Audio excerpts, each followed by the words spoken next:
Thank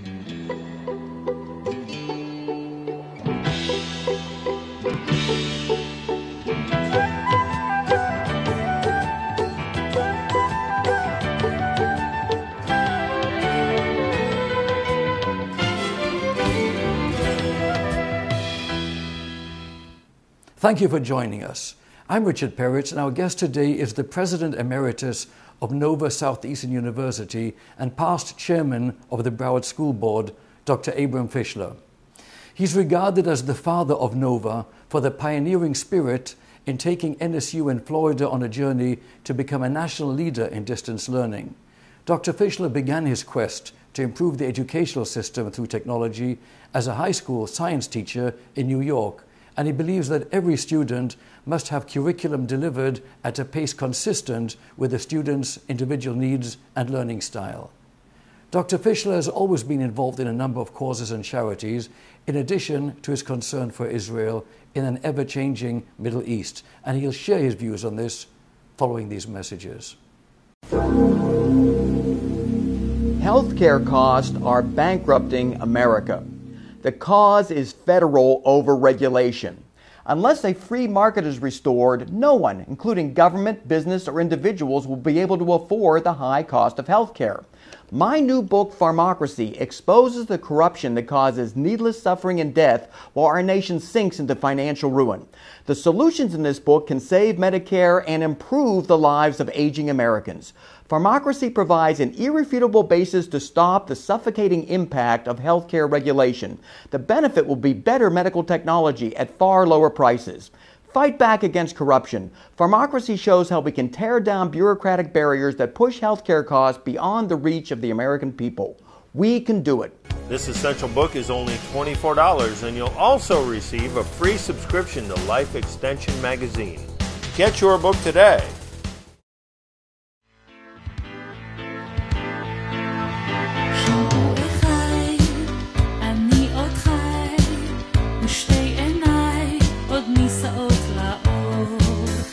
After 2,000 years of exile, the Jewish people have rebuilt their homeland. The hope for peace and security is continuous, along with astonishing achievements.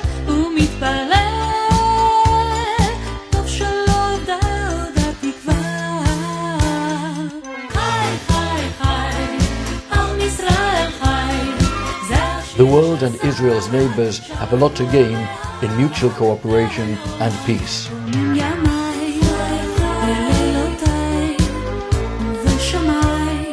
However, the volatile Middle East seems over the years to constantly experience one drama after another. In the last few years, we've seen what began as unrest develop into riots and violence. Some of it more dramatic, with dictators dethroned and replaced by unknown new leaders who may or may not improve their countries or contribute to peace in the region. Some of these spontaneous or orchestrated uprisings have also been suppressed. Some were supported by the West, and other uprisings, such as the protests in Iran, were largely ignored. Some countries, such as Jordan, have better relations with Islamists and opposition groups. Some people are saying that what we saw in Egypt was not a popular revolution, but a succession of power orchestrated by the military. Where this is all leading is still unknown. But we can hope to see improvements in human rights and a more peaceful, even inspiring future for all concerned.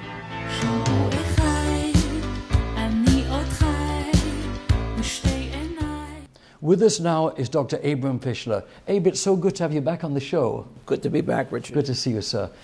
I'd like to ask you a question as to what your thoughts are with regard to the United Nations, this organization that imbued so much hope in our world 60 years ago. We all thought it was wonderful, but then over the years it seems to have deteriorated into something a little less pleasing to everyone.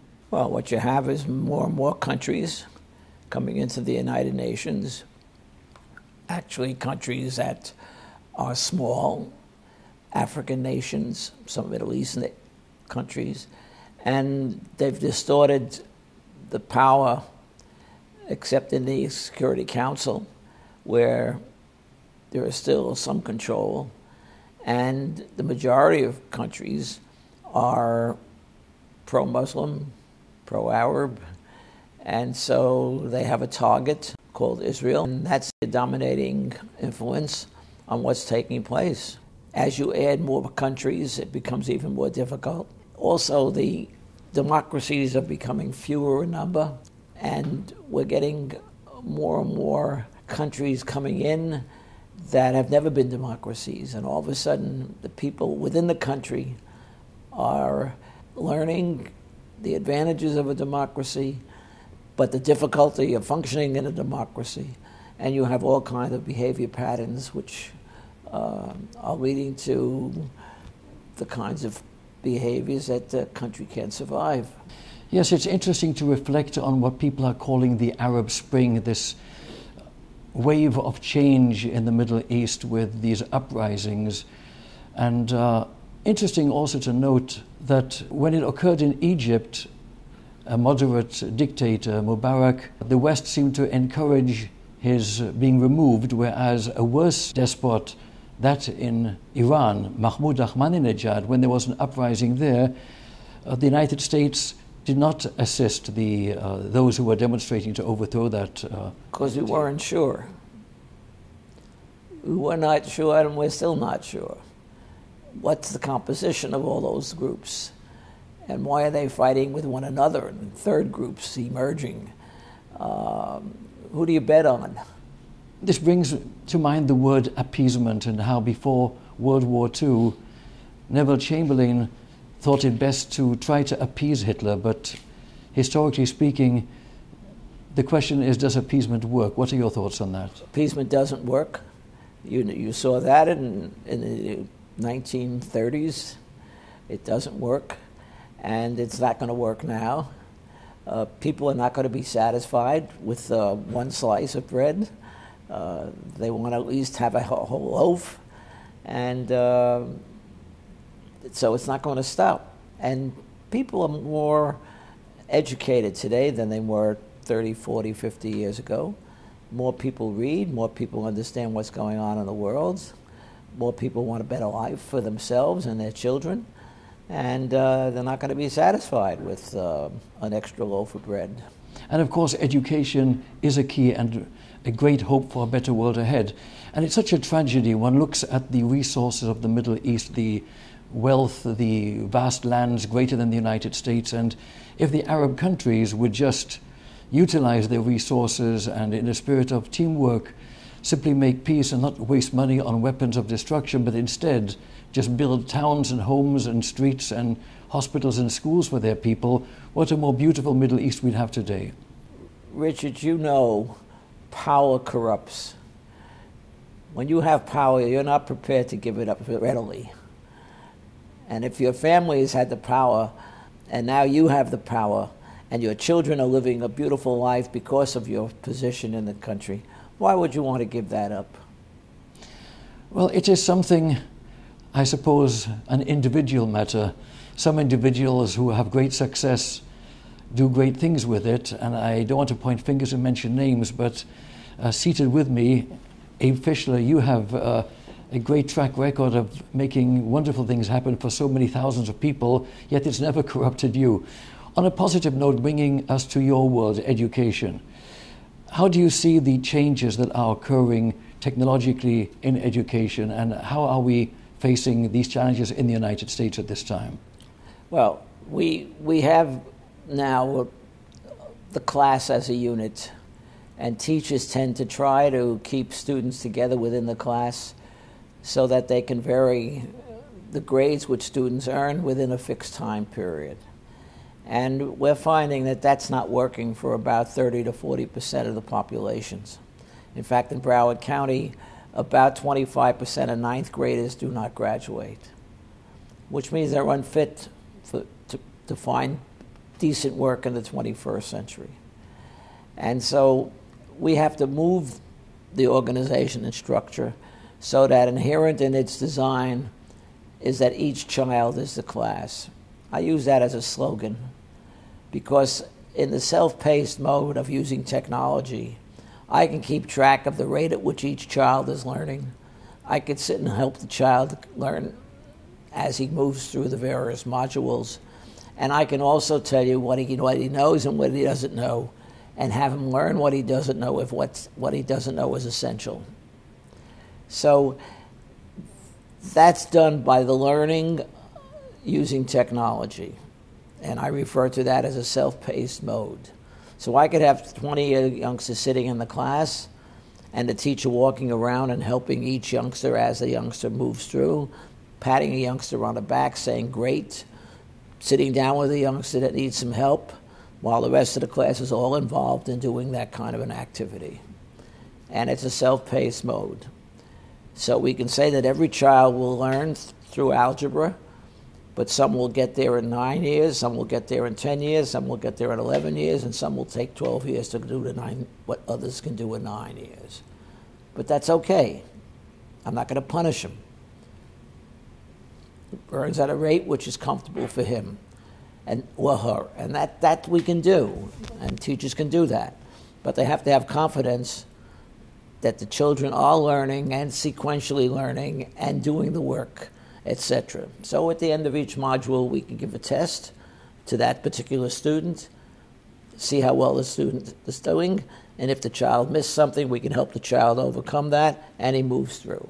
So that's one modality which has changed the behavior of teachers. A second is that we now have Google, we have Yahoo, and we have a lot of other sources of places to go to get information. We actually have a library right at our desk.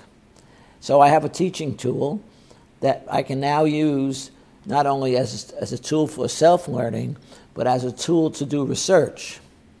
And so if I can organize a class into 5 groups of 4 kids, I got 20 youngsters and they're working on a common theme, but they're doing research using the tool. And they get their information through Google and through Yahoo, etc. And they talk to one another and they help one another and they use that tool as a learning tool. So it's a teaching tool, it's a learning tool. And lastly, it's a communication tool, because they write what they're learning and prepare the documents to be able to present it to the class, so that connectivity for the unit is what each group is doing, because they're adding what they're learning to the consolidation of the unit. And so that's pretty easy to do. Abe, you've been working 10 hours a day just about every day forever, and you've just about single-handedly created one of the finest universities in the United States, Nobel Southeastern. My question is, what are your plans for the future? You know that I didn't do it single-handedly. You know that people had to buy in. You know that no one person builds a university. It takes a team working together collectively, being responsible for their units and their areas of expertise. I'm not a lawyer, but I needed a lawyer. I'm not a scientist, so I needed a scientist. So each unit operates independently. Collectively, you have a university. Collectively, you have a university.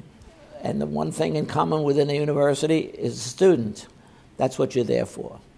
So everything is connected to the learning of those students. What's my plans for the future? I'd like to go back to K-12 and change it. I've been unable to find the resources to do that.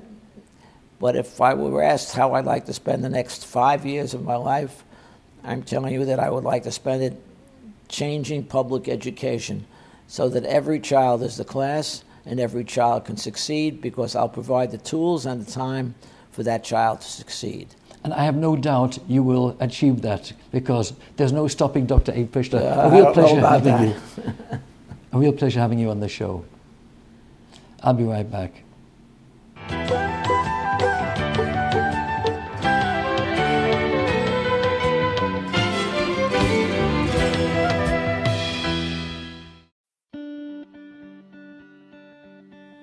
There is research showing that many people turn down learning opportunities because they're not confident enough to admit their ignorance.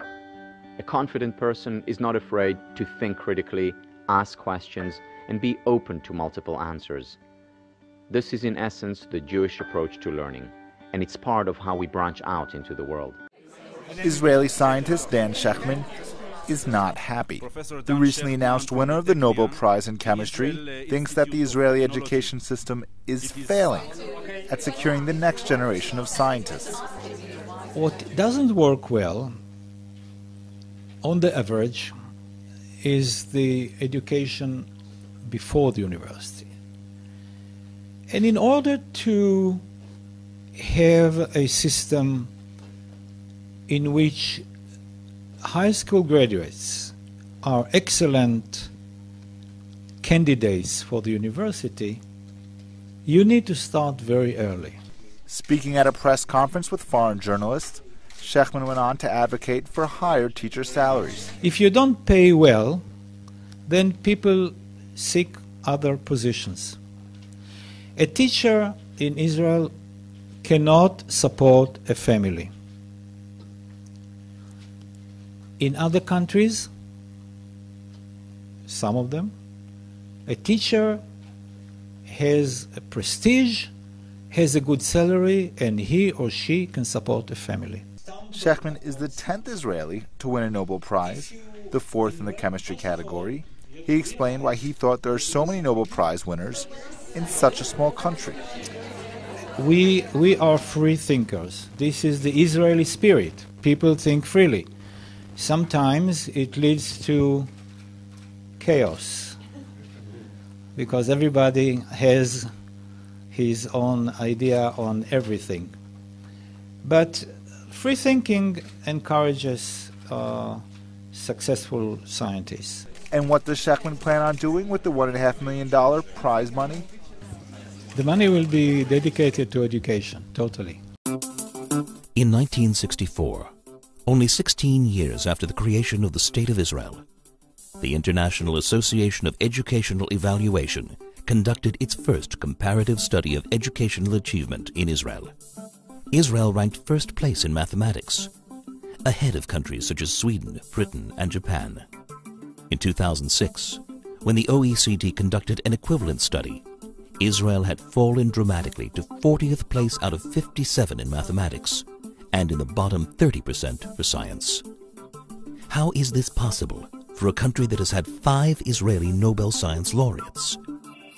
The problem is, our Nobel Prize laureates and leading scientists are all products of the Israeli education system of the 60s.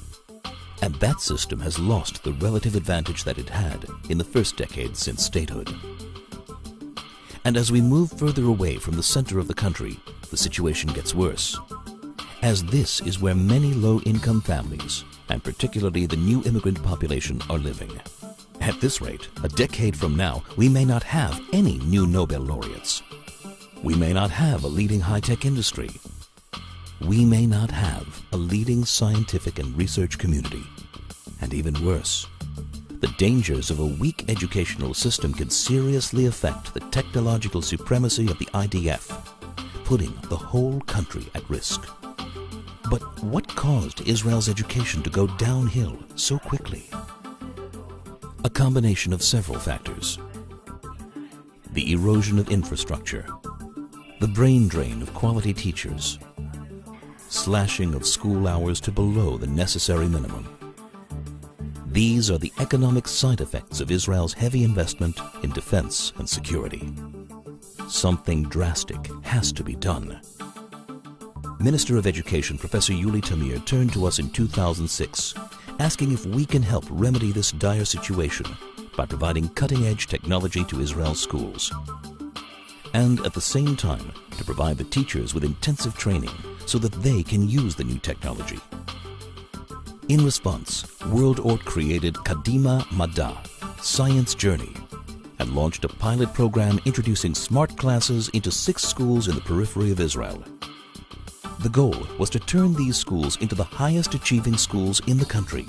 This pilot program was monitored by the Emeritus Institute, and within 3 years, World Orт had proven that with the right intervention, an entire school can be turned around. In a short period of time, all the schools in this new project are being dramatically upgraded, both in student achievement levels and in student motivation. By doing this, we are not just helping a child, or just helping a class, or even a school. We are actually putting the education of the entire country back on a successful track and affecting the strategic advantage that the State of Israel must have in order to exist amongst its neighbors.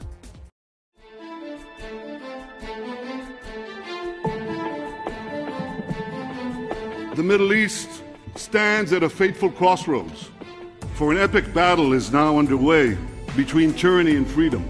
And like all of you, I pray that the peoples of the region choose the path less traveled, the path of liberty. Israel has always embraced this path. In a region where women are stoned, gays are hanged, Christians are persecuted, Israel stands out. It is different. We have a free press, independent courts, an open economy. Courageous Arab protesters are now struggling to secure these very same rights for their peoples, for their societies. We're proud in Israel that over 1 million Arab citizens of Israel have been enjoying these rights for decades. Of the 300 million Arabs in the Middle East and North Africa, only Israel's Arab citizens enjoy real democratic rights. I want you to stop for a second and think about that.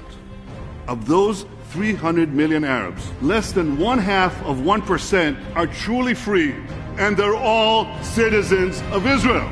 This startling fact reveals a basic truth. Israel is not what is wrong about the Middle East. Israel is what is right about the Middle East.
This concludes our special show for today with Dr. Abe Fischler. I'm Richard Peritz.